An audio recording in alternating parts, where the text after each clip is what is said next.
MK Urdu story के मुअज़्ज़ज़ दोस्तों, मैं हूं मुजाहिद ख़ान और आप सब देखने और सुनने वालों को अस्सलामु अलैकुम।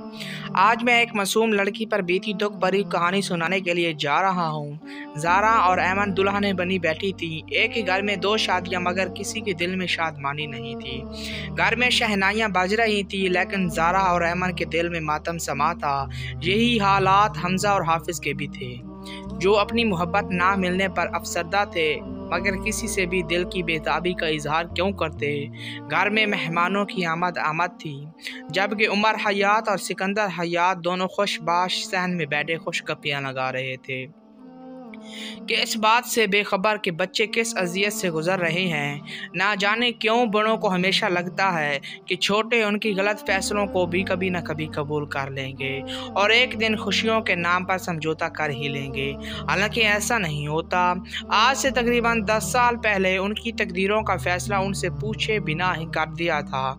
जब ज़ारा पैदा हुई तो उन्होंने अपने दूसरे बेटे के लिए फ़ौरन ही भाई सिकंदर और अपने बेटे हाफिज़ के लिए मांग लिया था। पहले बेटे के साथ पहली बेटी की शादी और जबकि दूसरी बेटी के लिए दूसरे बेटे की शादी रिश्ता मांग लिया था। अब वो मुतमिन हो गए थे। भाई की बेटियों की शादी का मसला भी हल हो गया था, जबकि अपने बेटों के लिए भी बहू लाने की फिक्र नहीं थी। लेकिन इंसान जो भी लिखता है वो अक्सर उनके मुकद्दर में नहीं लिखा होता। अरे तकदीर कुछ और ही लिख देती है। दोनों लड़के लड़कियों का बचपन एक दूसरे के साथ हंस खेल कर गुजरा था।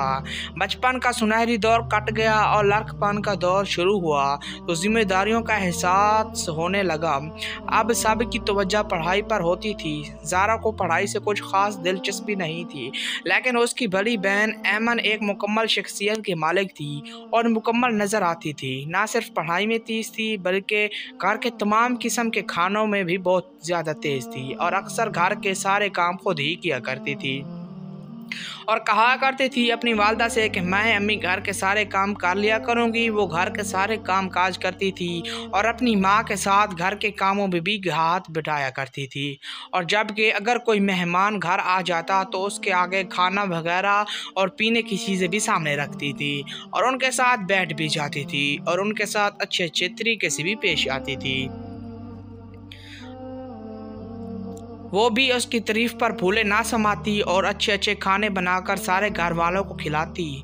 उसकी माँ अपनी बेटी की महारतें देखकर उस पर से सदके वारी होती जाती थी और उसको बहुत ही ज़्यादा पसंद करती थी। जबकि मिसेस हयात को भी दिल्ली सुकून मिलता था जब वो अपनी होने वाली बहू को इतना चुस्त और चालाक देखती थी, और यही बात शायद हाफिज़ के लिए भी दिलचस्पी का बाइस बन गई थी।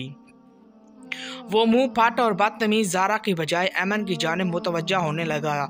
ऐमन ने भी अपनी मुस्कुराहटों के जरिए उसकी जज्बात को बढ़ावा दिया था। हाफिज़ को और चाहिए ही क्या था। हाफिज़ उस सब से बहुत ही ज़्यादा सुकून और राहत मिलती थी कि जब ऐमन उसको अच्छे से बर्ताव देती थी, और यही सब हाफिज़ चाहता था। दोस्तों, अगर हमारी वीडियो अच्छी लगे तो हमारी वीडियो को लाइक कीजिएगा और हमारी वीडियो को शेयर कीजिएगा और ख़ासन हमारे चैनल को ज़रूर सब्सक्राइब कीजिए।